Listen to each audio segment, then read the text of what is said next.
Hello, everyone, and welcome back for another day of LCS action here at the Mid-Season Showdown. As you can see, our beautiful studio today is adorned in yellow and red for our series between 100 Thieves and Dignitas, taking place in just 30 minutes. I am, of course, joined in this wonderful wall of talking heads by the three Zs. It's Razi, it's Mark Z, and it's Crumb Z. It's a bunch of snoozers. The triple Z. No, how you just doing?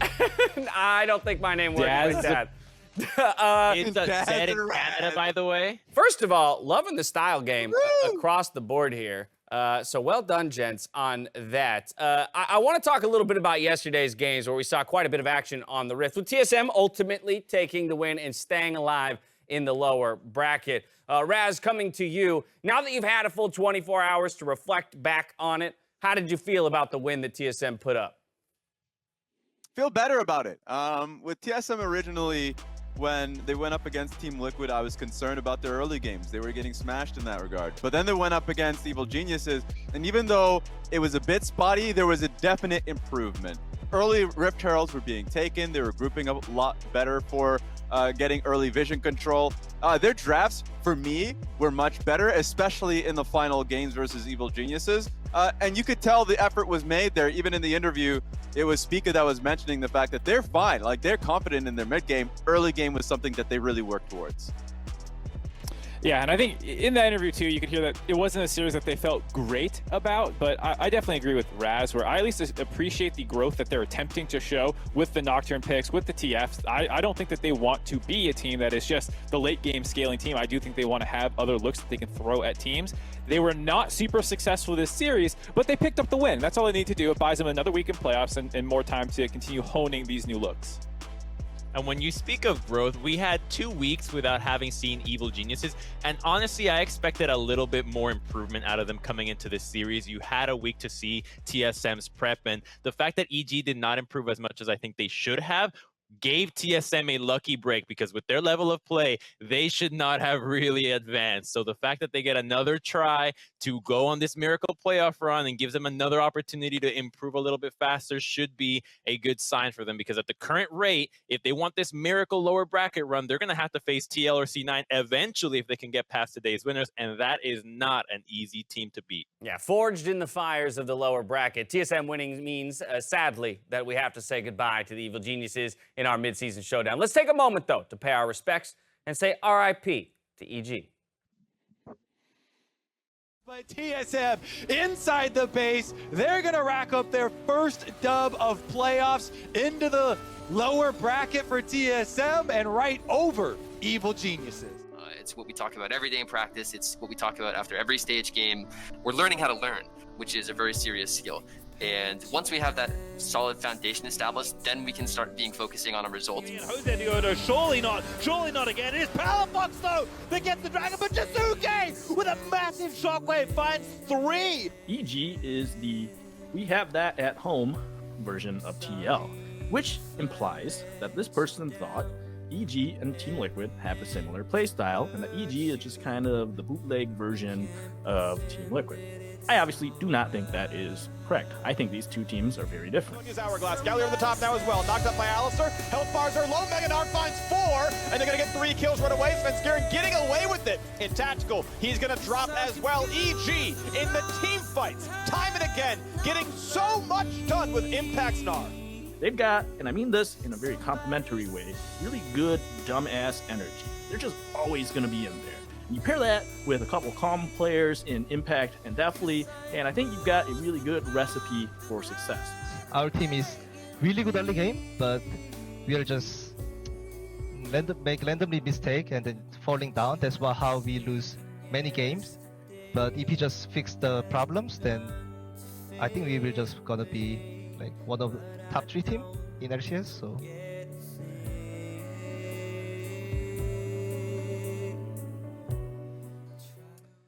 Gone, but never forgotten, EG. Gone, but never forgotten. Gentlemen. Oh, come on. This is the worst time for it. Just for my coin flip. Pouring one Goodbye, out. EG. Pouring one out for the boys. All right, moving on. All of the coins. Moving on, this series today between Dignitas and 100 Thieves gets us one step closer to our mid-season winner. Now, with the victor moving ahead to take on TSM next weekend on Sunday. But before we get too carried away with today, all spring long, we've been talking top contenders for our Honda MVP, and now we finally whittled it down to the top 10. Let's take a look at who remains in the running for that individual award. There are, of course, some big names that have been, spouted throughout the entire split long. And Crumbs, I do want to come to you first, understanding that the votes are already in, but who would you like to spotlight out of this top 10? I think Perks is a great candidate here. Not only was he the first team All-Pro, but we have the recency bias of seeing him in playoff Perks mode, which is insane. He's playing a lot better than he had in the regular season, which is the expectations that we had of him. And so I feel now that because the votes have been casted, a lot of players are going to be thinking, should we have just erase those votes and voted later for Perks? You want to be influenced by what he's doing now, but unfortunately it's already been cast. It's regular season, so if they want the MVP, they got to try hard all the way. Regular season award, I think that's an important distinction to make yet again. Raz, as well though, names that are slipping in here that you want to spotlight. Yeah, because even though I would definitely focus more on Blabber and Alfari, and I think they'll go in the end, it's time to recognize players that got so far and they're here today. Like Aframu, Fake God. For me, Aframu, the fact that he didn't make All-Pro just says a lot to the support pool being so large and being so strong. He was a huge voice for the team, a huge, I would say, influence in how they play the game and how they set up on the map and why they're here today.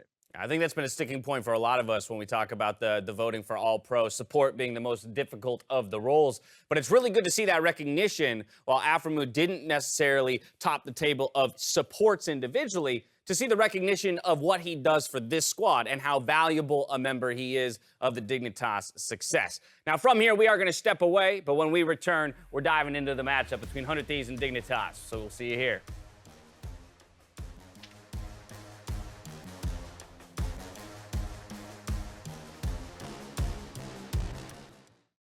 Welcome back to the LCS Countdown. Now, 100 Thieves, they look a little different from when we saw them during the lock-in playoffs. So, Raz, I want your thoughts right off the top. What do 100 Thieves need to do, or change rather, to return to that kind of dominance that we once knew them for?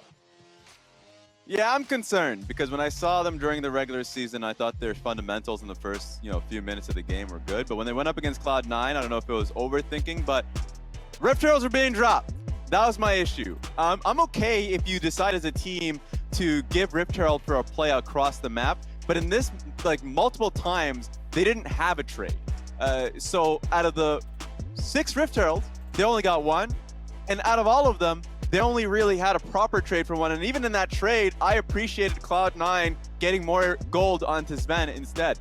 So for me, there was just a lot of issues that I had. They were addressing by the end game. They definitely need to improve upon that when they go up against Dignitas tonight. Yeah, well, okay, so this is a bit of a conundrum to me, Mark, just because when we talked about 100 Thieves coming into the split, so much of the conversation was about these pieces that are being added to the roster alongside Someday. All of them great individual players. Yeah, for the most part, I think everyone on 100 Thieves is pretty good, but they're definitely one of the teams that, over the course of the split from the dominant lock-in towards the later portions, felt like they became less than the sum of their parts in a lot of ways. There's just a lot of coordination issues when you watch this team play. In team fights, they're not always focusing down the same targets. They're kind of going in at different times, at different points, and they've really struggled in 5v5 situations. Most critically in the last game, not only were they getting flanks, but when they had their opportunity for flanks, you see Someday here come over the wall as everyone's kind of kiting out. They're not on a target. He sends out a max range W and Q before kind of bailing on it, and just the entire team then runs over an Orianna ball and gets a huge shockwave. So these are kind of the team fight issues that they have, and then they're also struggling a little bit in the early game against TL in the last week of the regular season. You saw Closer get collapsed on when he was trying to trade map against TL, gave up a death. Same thing kind of happened, a little bit different of a situation, but a similar issue happened against the C9 in their series where, again, Closer was caught out in the Grump by a collapsing bot lane. and there's just not enough communication, it feels like, when people leave lanes, when people can roam. Up on the top side, they just use their TP. The enemy mid laner still has theirs, and they go for another play into a big minion wave and give up a 1-for-1. And so a lot of their plays struggle to really find clean execution currently. But on an individual level, it's like, okay, well, they're still winning some lane phases. They're still making good individual plays. But once they all start coming together, that's when the mistakes start happening. I had a different gripe with 100 Thieves, and luckily it can be fixed a little bit more easily. And it comes with the champion select. When you're up against Team Liquid or Cloud9, you're probably going to get outskilled. But you cannot also be predictable. So in their efforts to fit Ryoma into the team, I think they've gone back to a much more predictable kind of playstyle with their champions, especially the control mages in the mid lane. And so it's so much easier for the enemy team to exploit them. And if you already have a skill disadvantage, no way you're going to win. There's a lot of very exciting champions that are being played right now across the globe. I want to see 100 Thieves play more into that and throw curveballs at their opponents if they don't think they're going to hold themselves evenly as a team or individually. And here against Dignitas, they have to do that because Dignitas definitely has a much more varied champion pool. Yeah, a struggle that they had going up against Cloud9 and against a lot of teams is just flexibility in terms of champion in the pick ban. When they went up against Cloud9, they had to deal with a Renekton blue side that can go mid or top, but when they had the option, they could only really put it on someday, and that's one of the many things that they struggle with. Because bringing in a new mid laner really late on the split means that they are kind of really late to being able to address that. So it's one of the many struggles, and I hope that the week, gave them that time. Okay, hang on, guys. Hang on. I'm getting some word that we're having some kind of weird interference coming into the studio. I'm not really sure exactly Where's that what coming from? Sounds like. What? Sounds like Mo. Who's that? Mo? Testing. Hopefully this is clear audio. So I heard you guys were losing faith in 100 Thieves, and I'm going to say this even as a member of the team. Understandable. I watched the games just like you guys did, so I understand why you guys don't believe in 100 Thieves that much. But let's be completely real here. We're facing Dignitas. This is a team that should be at the bottom of the barrel with CLG. I don't know how they're this high in the standings. I don't know how they pulled out this many wins, but they did. And honestly, it's a blessing for us because we should be able to get a free win. I talked to Closer this weekend, and he personally reassured me that there's a 0% chance we're going to lose to Dignitas. Whether it's Ryoma, whether it's Demonte, you can even put me in the mid lane and would still beat them. But either way, it's going to be an easy, quick 3-0, and it's going to be a banger of a series. Mo out. Okay. Okay. Well, all right. Thank you for that deep analysis, Mo. For those of you at home, be sure to check out Yasuo's co-streams and content over at twitch.tv/Yasuo. That's Yasuo with 2 S's. You too can ride the 100 Thieves hype train. But, actually, he did say something in there that caught my attention, and I do think is particularly relevant. This idea that Dignitas was so incredibly underrated coming into the season, and that the expectation was that they wouldn't even be in our postseason picture. So, Raz, let's talk about that for a bit, because I think that should be noted once again. Yeah, I wasn't out there putting out my list on broadcast or anything, and I had the struggle of where did I want to place Dignitas between 9th and 10th. I was an offender as well. They just smashed our predictions. Big brain Azael. Yeah, everyone champ, he knew it. Yeah, at 8th instead of 5th, it was definitely a case where everyone just underrated this team and continued to underrate them over the course of the season, just waiting for the other foot to drop. Yeah. I mean, and here they are. Again, they've surprised so many to get to where they are, and I think, ultimately, I want to talk about where their strengths lie. Mark, once again, maybe conversely to 200 Thieves, you see that Dignitas feels like it's a sum greater than their individual pieces, and so much of it is spotlit by a few specific members, particularly the ones that left 100 Thieves. Yeah, I think this is the really interesting part of this Dignitas lineup in a lot of ways, is it has a lot of players that were on 100 Thieves not too long ago. And I mean, I understand why people underrate them, and myself included. Sligo and Fake God looked pretty bad at points on their 100 Thieves stint. Sligo actually got benched so that they could bring in Rio back in mid, and they had to put Fake God on top lane, who also struggled during that time. But what's really interesting to me is the fact that going into building this year's roster, 100 Thieves effectively said, hey, we don't believe in you guys that much, so we're actually going to buy out Golden Guardian's old roster and bring them in, and we're going to let you guys go to Dignitas. And so I can't think of any sweeter kind of revenge probably for some of these players than to not only shut up all the pundits over the course of the regular season by finishing 5th, but then to go out and knock 100 Thieves out who didn't really believe in you guys enough to sign you back onto their roster would be the ultimate kind of revenge knockout punch to everyone this split. That would absolutely be sweet. The only thing be sweeter would be winning the entire split. But Crumbs, let's talk about some of those particular strengths for Dignitas. Most people pointing to communication, pointing to leadership, and of course, the attention must go to the bot lane when you're talking about those qualities. That's right, the bot lane, but the team as a whole is playing like they're on a different hive mind. This is a piece of art that I have made. This is how I envision the Dignitas strength. It's all for the team. They're all on the same page, and that allows you to make plays that the enemy is just not expecting, because every single play in this game is a team play. When you make a play into the bottom lane, the top side has to be relevant. The mid lane has to have the wave prep. It is all about team games. And so despite Dignitas not having individual players that are incredible compared to, say, Cloud9 or Team Liquid, their teamwork is what's allowing them to get so many wins. And it's frankly one of the goals that most teams in the world try to have, to just be all on the same page. And you actually see this kind of move. Watch Aphromoo and Neo. This is the game-saving play against FlyQuest. That flash with Xayah and Alistar, you cannot communicate that. You cannot spot that. You cannot ping that. You just know it. And that kind of team play is what's going to allow Team Dignitas to be a contender, not just here at playoffs, but even in the summer split. All right, well, let's see. Well, graphic design is my passion, apparently, says Crumbs. Did you make that? Who made that? I did. I made that. Microsoft Paint, my friend. Microsoft Paint. Oh, wow, I can't believe it. Only the best tools available to our analysts here. All right, let's see where Dig and 100 Thieves both stack up in our Samsung SSD Fast 5 leaderboards. Now, just like last week, these leaderboards feature our two teams facing off on the Rift today. And it's very interesting to me that both Dardoch and Aphromoo, who are considered to be the strong points of Dignitas in a lot of ways, are sitting as both the slowest in their categories for their role.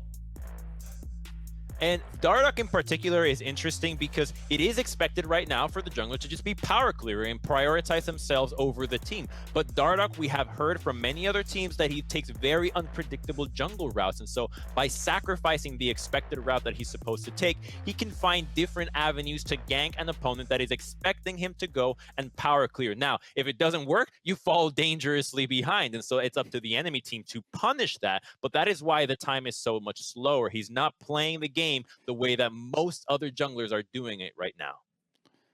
On top of that fact, this is champ pool, I'd say.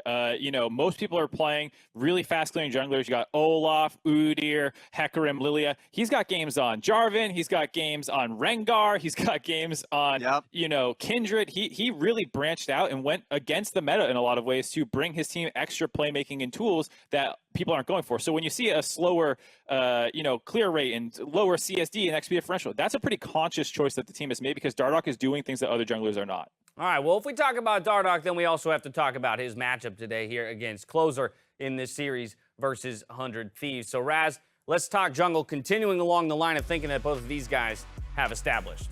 Pull up the list. Exactly, like, honestly, this is what Dardoch has worked for. The entire split, just to be, I want to be a fly on the wall of the 100 Thieves planning for this series, just to figure out just what do they think Dardoch is going to play today. To me, what defines this series is going to be the jungle.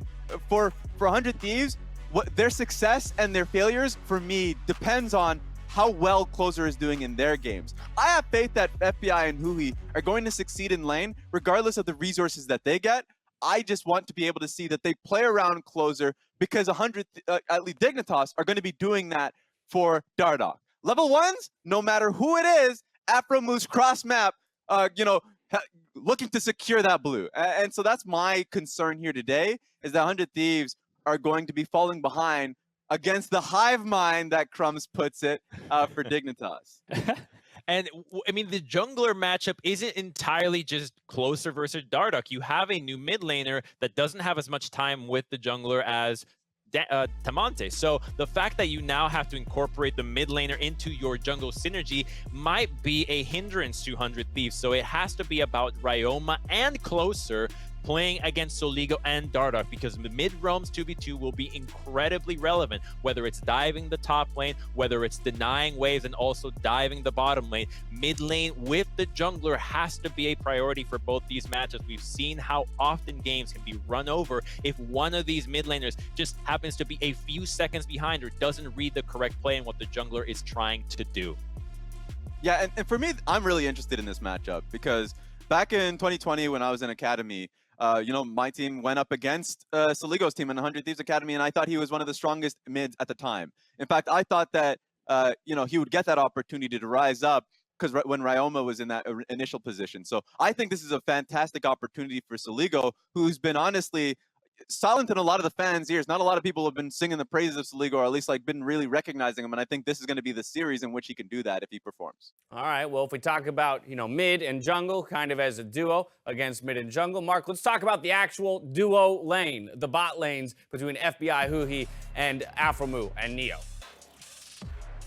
This is a really interesting matchup to me because I feel like they can both achieve what they're trying to do and succeed in that way because they're trying to do different things. FBI and Huhi are all about pushing, getting lane advantages, CSD leads. They're highest in forward percentage in the league. They're highest in goal differential at 15 in the league because they just crush you in lane phase. They take turret plates, and this allows closer to often go for invades or just stack dragons up. But on the flip side, Afro and Neo are all about playmaking. And so a lot of the times their forward percentage isn't that impressive. They're not, crushing you in lane, but they're setting up and coordinating with Dardoch really well. And when you're pushed forward all the time, that does often give more opportunities for you to get picked off and killed. So I really see a lot more playmaking out of Afro and Neo. And, Afro's been so good about spoon feeding his lane mates over the course of his career and getting them fed off kills for the team fights that are coming later in the game where Dignitas thrives. That kind of playmaking I want to see be backed up by the most broken supports we have seen in playoffs. We've got LEC, we've got LCS, Alistar, and Rel. You absolutely have to be playing this. You do not give me Tahm Kench. I am just going to be done if you play Tahm Kench. We need to see playmaking from the bottom lane, more priority on getting these high-value supports early. Sometimes a counter pick is relevant, but if you just get these power picks, the lane phase, whatever, you team fight and you just hard win then. It's very rare that you get to see series like these, right? Where it's going to be the supporting force that to me is the most eye-popping one. The junglers, the supports. Afromu versus Huhi, I think, in my list for All Pro, I would have had them as fourth and fifth, actually. Fourth and fifth. With how strong the pool is, that's a large commentary because I've seen many people put them at third, and I would have even accepted that with how well and consistent they were throughout the entire split. This is for me a chance for them to make their voice clear that, hey, you guys got to respect us. We've been here for a long time. This is a time in which we are showcasing that we're veterans of the league for a reason. Strong shot callers, understanding where they need to be at the right times. This should be, if there's going to be a player of the series, I think it's going to be between these two players. All right, well, just over 3 minutes till game time. You know what time it is. It's time for some predictions, gentlemen. So I got to get you on record once again down the line, starting with you, Raz. Who takes it and moves on to face TSM? Will it be 100 Thieves? Will it be Dignitas? I have to believe it's 100 Thieves. They have a lot on their plate, but like Mark said earlier, they just have the players. I have faith that they can rejuvenate, recoup, come back, and just showcase, why they're on this team to begin with. So I think they're going to take it. I think it's going to be a battle. I have it as 3-2. Mark? Damn, I got the same thing. I thought for sure someone, we go with Dignitas here. We'll see what Crumbs does. But I kind of agree with Raz about, I think the bot lane, for example, will be in favor of 100 Thieves over the course of the series. And yeah, they'll turn some kills. But I also feel like, we talked a lot about the limitations that 100 Thieves has. I feel like some of those still exist for Dignitas as well. Afro has to be playing those champions that Crumbs kind of highlighted. And anytime that Afro is not on a playmaking champion, the team suffers as a whole so much. And so I hope to see 100 Thieves throw some extra bans down there. They can play the Enchanters. I don't think there's any world where you have Afro trying to play Enchanters. I mean, he plays them well, but it's just not what Dignitas needs. And so I think playing around bot lane will be such a focal point. I expect it to go 100 Thieves' way. All right, Crumbs. You going to make it spicy? Fools. Oh, yeah, there we go. Foolish. blasphemy here.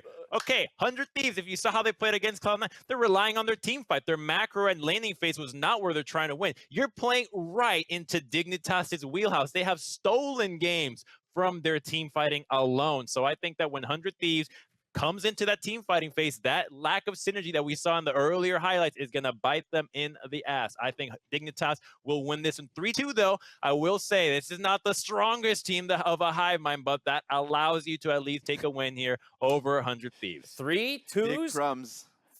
Go ahead, Rez. Or just Dig Crumbs. Okay, okay. That's what it was. No, I mean 3-8. 3-2s across the board. 3-2s across the board. That speaks to this feeling like the most competitive of all of the series. We'll see if the teams can make it so. With predictions locked in and Mo safely locked out of the LCS studio servers, let's hand it over to Freak and Azael as we head into our series.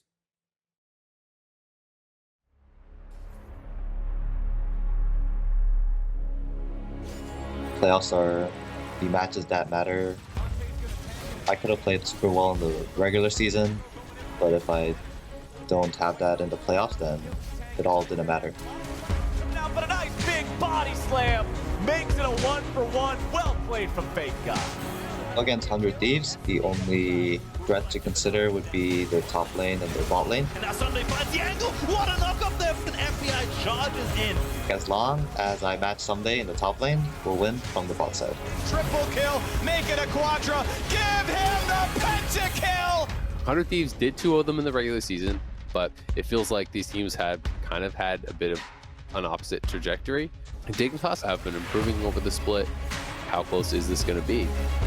He right back in the front of the fight, but he's drowsy. Afrom especially has improved a lot, and from my experience, he's been always like a great player. Headbutt to the flash pulverize set up for Afro move. Somehow, Afro was like getting a flash Q into like our Tristana. With a flash pulverize into the headbutt, and they're gonna find the damage. But we can definitely challenge them, and they should have a hard time. Right back in and goodbye. If you see a team fight, Afro move though, he's toast. and one team outplays everyone on the other team and wins the team fight when it looks like it was lost, then that's Dignitas. He is not toast, he is the toaster. FBI's running away for his life. I think we just have better hands than the other team. If they have better hands, I think they should have won with the lead they have. I don't think that is true, and you will see it in this upcoming match.